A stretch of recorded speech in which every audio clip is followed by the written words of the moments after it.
All right, guys.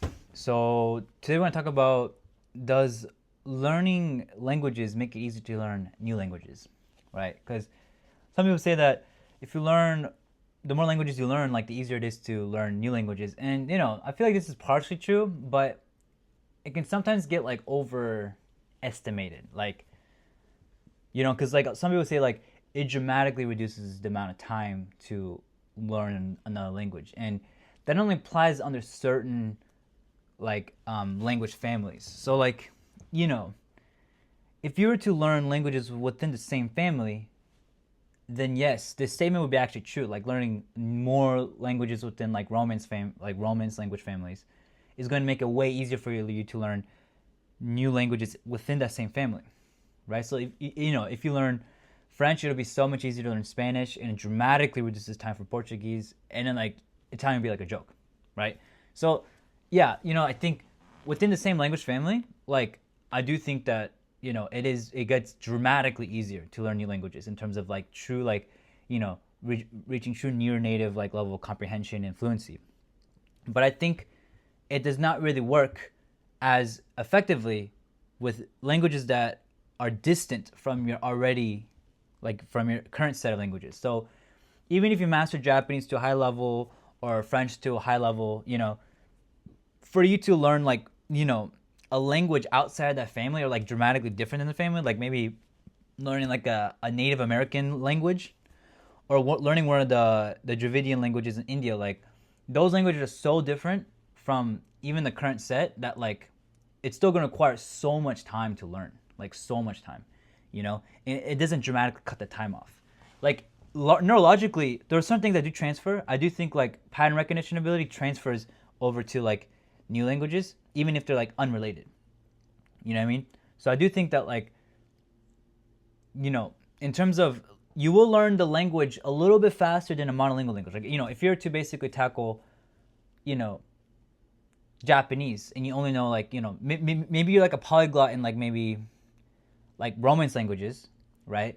And you tackle Japanese, you might learn Japanese faster than someone who just knows English, but like it's still going to take a lot of time. You know what I mean? Because Japanese is just very alien and distant from, like European languages. But I do think like being multilingual does give you an advantage, but it's only a slight advantage. It's not like a dramatic difference. You know what I mean?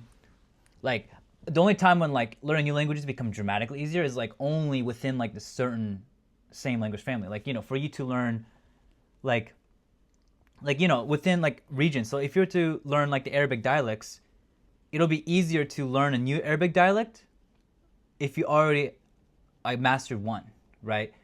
You know what I mean? Like the amount of time it takes for you to master like new ones wouldn't be that hard. You know what I mean? Or like let's say you're in India, like learning Bengali would be easy if you already know Hindi. You know what I mean? Because they're both Indo-Aryan languages. So like they're within the same language family. So like learning a new language within the family is going to be like dramatically easier. That's where the time cuts by half. So like normally what would take someone like 2,000 hours of immersion to learn would suddenly be able to learn it within like 1,000 hours of immersion, right?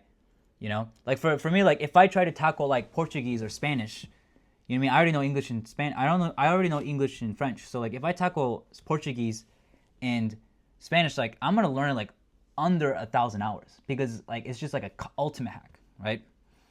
But if I were to tackle like Hindi or Arabic, like it'll still probably take like relatively maybe just as long, maybe not just as long, but like just slightly less time than someone who's purely monolingual. If someone monolingual tried to learn Arabic, I'm gonna be able to learn it like a little bit faster, but it won't be like that dramatic because Arabic is still relatively distant from the current languages I know. So but I do think like when it comes to like East Asian languages like Chinese, because Japanese already borrows so many words from Chinese, and because like they use the same characters as Chinese characters, right? In Japanese, I'm already like literate in Chinese, being through Japanese. So like the thing with like Japanese is like the highest literary levels they borrow like terms from classical Chinese. So I already know Chinese in terms of literacy because of the characters, right? Even if I don't know the pronunciation, I'm already like literate in Chinese through Japanese, right? So if I try to learn Chinese, at least the literary part would be super easy. But Chinese is still a very different language than Japanese. So like learning the colloquial, you know, parts of Chinese is going to be very difficult. It's still going to be like take a lot of time. It's going to take a long time to learn. But because I'm already literate in the Chinese characters through Japanese, learning, you know, the literary language of Chinese is going to be very easy for me, right? Because I'm already literate because of the characters, right? So I'm not going to I'm not going to have to learn like, you know, 3,000 characters from scratch. You know, like what like a monolingual person like, and if you're a monolingual English speaker, you're going to have to learn all those 3,000 characters in Chinese from scratch. I already know all of them. So like for me, I already know the characters, so like it's not going to be hard. So that's where like the time dramatically reduces. You know, so and same with like Persian, like, you know, I heard like Persian borrows a lot of classical Arabic vocabulary, like a ton. So if you learn Persian, you're indirectly learning Arabic. So if you go from Persian to Arabic, it's actually pretty easy because, you know, Persian borrowed a lot of terms from classical Arabic, just like how Japan borrowed a lot of terms from classical Chinese, right? So that's why, like, you know, switching within similar regions is like going to allow you to learn language the fastest. But I do think that people kind of overestimate this, like, yo, you learn more languages, it like becomes super easy at the end. It's like, it's not really like that, you know what I mean? Because I noticed that like it still takes time, you know what I mean? So the only time like you know, learning new languages become way faster is like within the same language family. But other than that, like learning new languages still takes tons of time, right? Ton of time.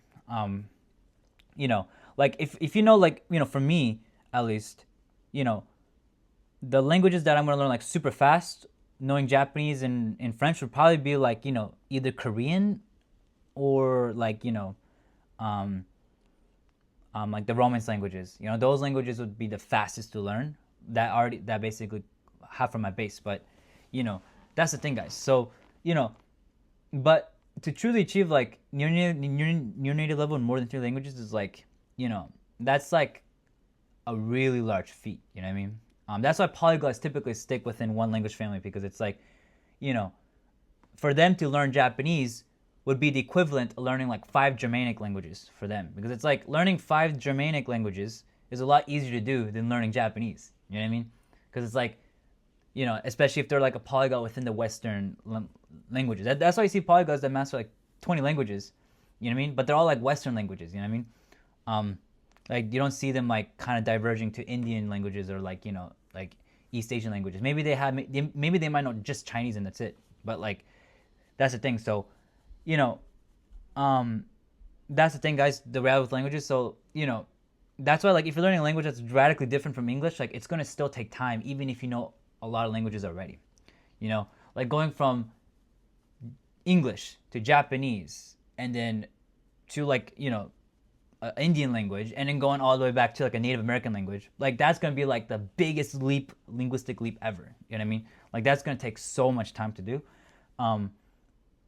You know, even if it's just only 4 languages, but each of these leaps is like can cover like, you know, like 4 languages worth of the same language family. So that's the truth about that, and you know, that's why like I would actually, you know, make sure you have like good like set your expectations like realistically, you know, for like new language you're learning, because you know, you don't want to be one of those guys that like, you know, think that like just because you know a lot of languages already, you're gonna learn new ones faster, because, you know, that's not necessarily always true. Like it's not as dramatic as, you know, a lot of people kind of make it out to be.